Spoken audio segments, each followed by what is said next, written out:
സുശീലയ്ക്ക് പണം കൊടുത്ത് മഞ്ചാടിയുടെ കല്യാണം മുടക്കാൻ ശ്രമിച്ചു എന്നുള്ളൊരു തെറ്റ് മാത്രമല്ലേ അവൻ ചെയ്തുള്ളൂ.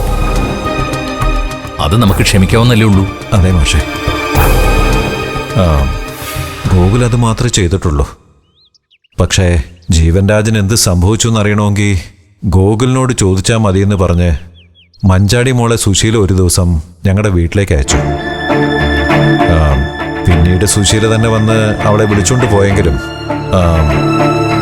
സുശീല മോളെയും മാഷിനെയും തെറ്റിദ്ധരിപ്പിച്ച് നിങ്ങളെ ഞങ്ങൾക്കെതിരെ തിരിക്കാൻ സാധ്യതയുണ്ട് മാഷെ. സുശീല വിചാരിച്ച ഇനി അതൊന്നും നടക്കില്ല സച്ചി. ജീവൻ രാജന് എന്ത് സംഭവിച്ചു എന്നുള്ള ചോദ്യത്തിന് ഉത്തരം പറയേണ്ടി വരുന്നത് ഗോകുലായിരിക്കില്ല, സുശീലയായിരിക്കും.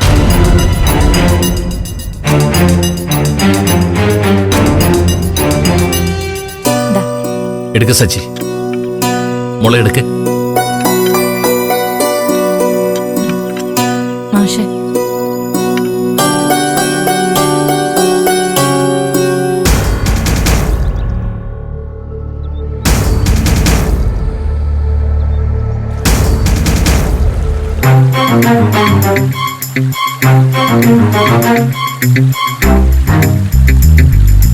സുശീലാന്റി സമ്മതിക്കും.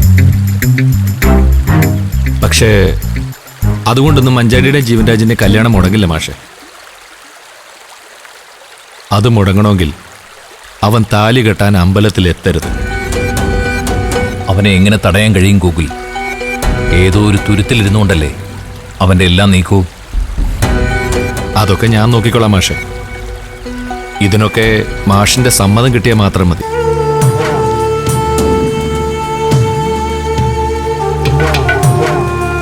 മാഷെ, അവന്റെ കൂടെ പോയാൽ അവളുടെ ജീവിതം തൊലഞ്ഞു പോകും.